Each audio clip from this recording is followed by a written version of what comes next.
اور عزت کے ساتھ اس کو دے دیں، یہ اچھی بات ہے۔ اب وہ چندہ کریں جی حافظ صاحب کو دینا ہے، حافظ صاحب بھی بیٹھے ہوئے ہیں، سب چندہ کر رہے ہیں، یہ بالکل غیر مناسب طریقہ ہے، ہمارے مذہب اور شریعت کو بالکل پسندیدہ نہیں ہوگا۔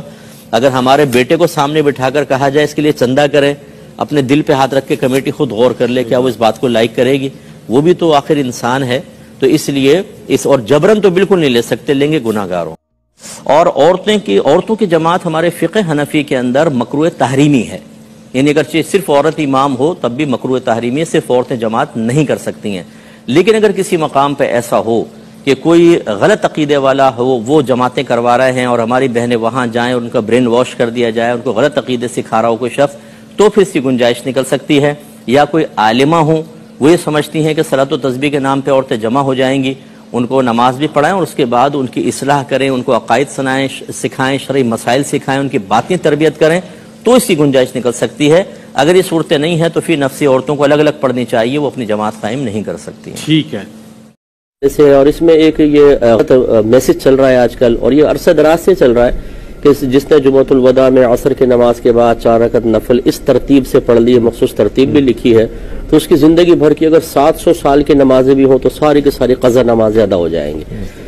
میدان عرفات میں جہاں یہ صحیح حدیثوں میں ہے کہ انسان کے تمام حقوق العباد میں کی گئی کوتاہیاں معاف کر دی جاتی ہیں، وہاں بھی فقہا یہ فرماتے ہیں کہ نمازیں قضا کرنے کا گناہ معاف ہوگا، نمازیں تو ادا کرنی ہی پڑیں گی۔ اور یہ افلاطون ایسا نکلا پپو پان والا اس دور میں کہ اس نے مطلقاً 4 رکعت نفل پڑھو اور پوری زندگی یہ قضا نماز معاف ہے۔ اچھا، اور ہمارے بے وقوف قسم کے عوام جو ہے وہ نہ قرآن کو سنیں گے نہ حدیث کو، نہ اللہ تعالیٰ اس کے رسول کا صریح پیغام قلب پہ کوئی اثر مرتب کرے گا۔ اس قسم کی باتیں بڑی اثر انداز ہوتی ہیں، اور وہ باجماعت، بلکہ بعض اوقات میں نے اپنی آنکھوں سے دیکھا ہے باجماعت نماز ادا کرتے ہوئے اس قسم کے نوافل، وہ بھی عصر کی نماز کے بعد جہاں نفل سجدہ ہی منع۔ اچھا، یہ پپو پان والا جو ہے اسے اس بات کا احساس نہیں ہوتا کہ سوشل میڈیا پر اور مختلف ہینڈ بلز کے ذریعے لوگوں تک اس طرح کی انفارمیشن پھیلانا کہ جس میں لوگ جس کو اختیار کر لیں، اس کا وبال نہیں ہے کوئی؟ بالکل ہے، مطلب دیکھیں نا، جو چیز نبی کریم صلی اللہ علیہ وسلم کی طرف آپ منسوب کر رہے ہیں حالانکہ وہ جھوٹ ہے، تو بخاری کی متعدد روایات سرکار نے فرمایا وہ اپنا ٹھکانہ جہنم میں بنا لیا جس نے جان بوجھ کے میری طرف جھوٹ کو منسوب کیا، تو یہ بالکل غلط ہے، ایسا نہیں ہونا چاہیے۔ یعنی روزے داروں کے لیے جنت کا دروازہ، باب الریان، تو اس میں حدیث لے کر آئے ہیں 1896 نمبر حدیث پاک ہے، حضرت سہل رضی اللہ تعالی عنہ اس کے راوی ہیں۔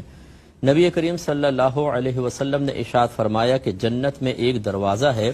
جس کو ریان کہا جاتا ہے، اس دروازے سے قیامت کے دن روزہ دار داخل ہوں گے، ان کے سوا کوئی اور داخل نہیں ہوگا۔ کہا جائے گا روزہ رکھنے والے کہاں ہیں؟ پھر روزہ دار کھڑے ہوں گے اور اس دروازے سے ان کے علاوہ کوئی داخل نہیں ہوگا۔ پھر جب وہ داخل ہو جائیں گے تو اس دروازے کو بند کر دیا جائے گا، پھر اس سے کوئی اور داخل نہیں ہوگا۔ تو یہ ایک اعزاز ہے ان لوگوں کے لیے جو دنیا میں اللہ تبارک و تعالیٰ کی رضا کی خاطر مشقت اٹھاتے ہیں، اپنے خواہشات نفسانی کی قربانی دیتے ہیں۔ یہ خاص طور پہ رمضان کے روزوں کے بارے میں، یعنی فرض روزے جو لازم روزے ہیں ان کو پورا کرے گا، اور اس کے علاوہ نوافل کی کثرت بھی کرتا ہوگا تو یہ مزید برکت ہوتی ہے۔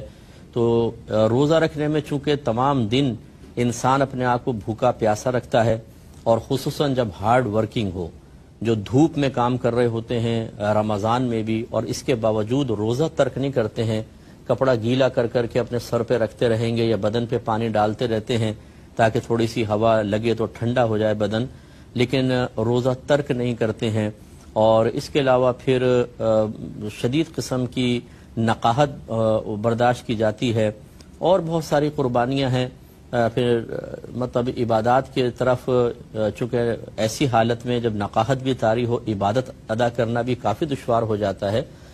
تو گویا کہ یہ ایک ایسی عبادت ہے جو نفس پر بہت زیادہ گراں گزرتی ہے۔ اور رمضان میں جیسے آگے حدیث میں آ رہا ہے شیاطین بھی بند ہوتے ہیں، تو پھر اس وقت انسان مطلب بہت زیادہ اپنے نفس سے لڑ کر اس پہ غالب آنے کی کوشش کر کے اللہ تعالیٰ کی رضا حاصل کرتا ہے۔ تو یہ اعزاز ہے،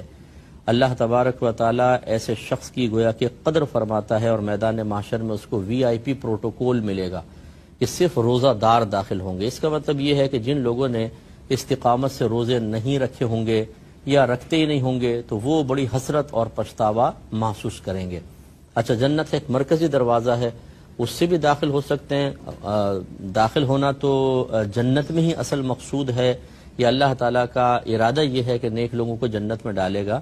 لیکن یہ خاص طور پر مطلب ذکر کرنا کہ اس دروازے سے روزہ دار آئیں، حالانکہ سیدھے سامنے مرکزی دروازے سے بھی جا سکتے ہیں، تو یہ اللہ تعالیٰ نے گویا کہ ان لوگوں کے لیے ایک انعام رکھا ہے آخرت میں۔ اب جیسے کوئی گورنمنٹ اعلان کرے کہ جو اس علاقے کے رہنے والے ہیں سب کو فنڈ دیے جائیں گے، لیکن ان میں سے ایک کا نام لیں، لیکن خاص طور پر فلاں چودھری صاحب کو دیے جائیں گے، تو اس وقت ان چودھری صاحب کی خوشی کا عالم کیا ہوگا؟ حالانکہ ان تمام میں وہ بھی شامل تھے، لیکن جب علیحدہ ہم ذکر کرتے ہیں تو زیادہ خوشی محسوس ہوتی ہے۔ تو اس لیے اللہ تعالیٰ بروز قیامت